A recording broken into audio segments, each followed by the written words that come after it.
O episódio 1, a Ameaça Fantasma, narra o mestre Jedi Qui-Gon Jinn e o Obi-Wan, ainda um Padawan, protegendo a rainha Amidala de uma invasão no planeta Naboo, já ordenada pelo Darth Sidious, e durante essa missão eles encontram o Anakin, criança em Tatooine. Esse filme talvez seja o mais deslocado dos outros dois filmes. Ele tem um tom mais contemplativo, mais lento, menos violento, menos obscuro, e a própria decupagem e escolhas estéticas do Lucas são um pouco mais tradicionais e clássicas. As lutas, que são poucas, geralmente são filmadas com planos bem abertos, planos mais contemplativos que evidenciam ambientes grandiosos, porém ambientes fixos. O Lucas demonstra, claro, um bom senso de escala ao filmar tudo isso. Ele faz planos bem épicos, mas não são cenas tão, entre aspas, experimentais como são as cenas de luta e de ação do segundo e terceiro filme, em que de fato o Lucas vai integrar muito mais as ações dos personagens com um cenário muito mais maleável.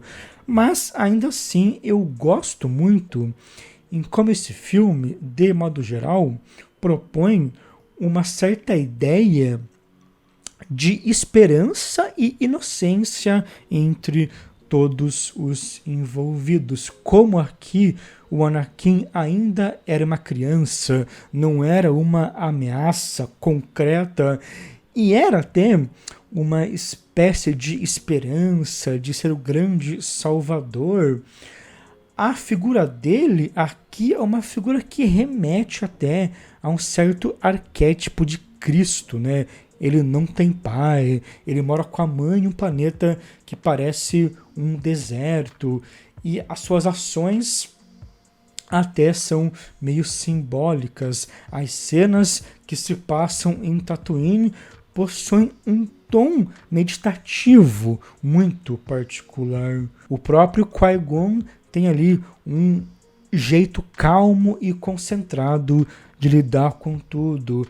Aquela sequência da corrida é pensada a partir de uma dinâmica de concentração e de harmonia de forças, e não uma dinâmica de confronto direto. Não é uma cena muito violenta, e várias pequenas situações em Tatooine possuem uma espécie de lição humanista que está presente tanto na sabedoria do Qui-Gon, como também nas atitudes mais ingênuas e espontâneas do Anakin, ainda criança.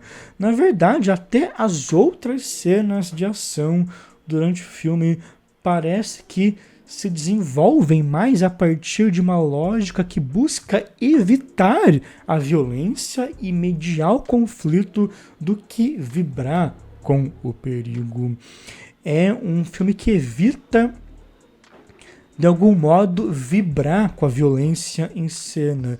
Isso nasce mais no segundo filme. Essa emoção pela violência nasce mais a partir do segundo filme e nasce diretamente da figura instável do Anakin.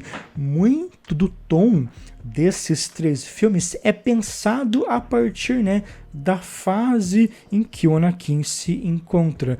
Tanto é que o terceiro filme é o mais sombrio, é o mais violento.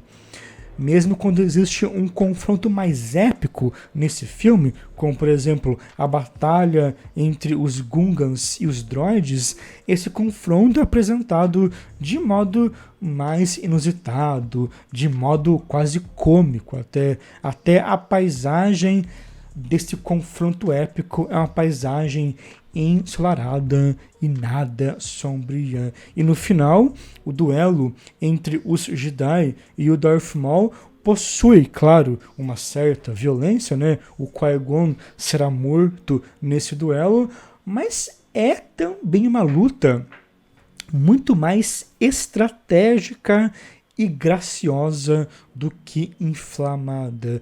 Essa luta no final é quase um balé, né?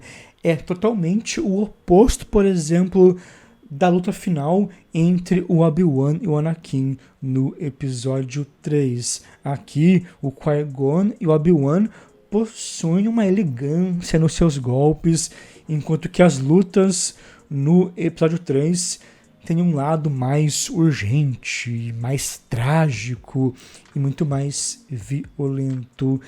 Esteticamente falando, como eu disse, são lutas filmadas de maneira mais clássica, até lembram um pouco as lutas lá do filme original ou da trilogia original.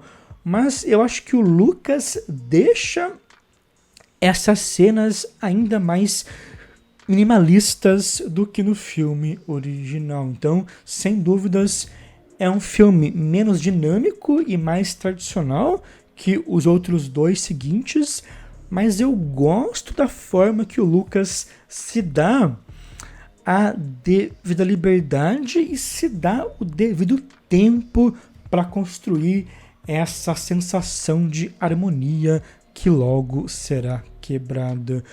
Porque se a gente pensar nesse filme como um projeto ali, se a gente pensar no momento do seu lançamento, no fato de ser um trabalho que iria marcar a volta da franquia, a volta do Lucas como diretor, ele poderia, na real, ter ido para um caminho muito mais fácil e muito mais vendável, né? Ele poderia ter feito um trabalho nostálgico e óbvio em vários sentidos. Ele tinha tudo para fazer isso, na verdade, mas prefere construir uma obra que possui um tom psicológico particular e baseia o seu plot em uma trama política muito específica. Essa preocupação do Lucas em conceber as ações concretas como uma consequência de uma trama política, que no fundo já é uma trama do mal, já é parte do plano de ascensão do Palpatine, também é muito interessante e muito inteligente, porque os filmes nunca partem de ações gratuitas ou arbitrárias. Os personagens estão sempre tendo que resolver alguma coisa, tendo que proteger alguém. As circunstâncias sempre obrigam eles a tomarem alguma atitude e em vários momentos eles precisam meditar sobre isso. Devem definir qual atitude tomar, devem pensar nisso de modo muito rápido. Nesse ponto, o Lucas consegue fazer com que o aspecto dinâmico brote de uma trama muito bem pensada e não seja apenas um dinamismo que funciona na base de um estímulo vazio ou de uma situação arbitrária ou aleatória. Ele é um cara que também domina muito bem esses meandros narrativos todos, né?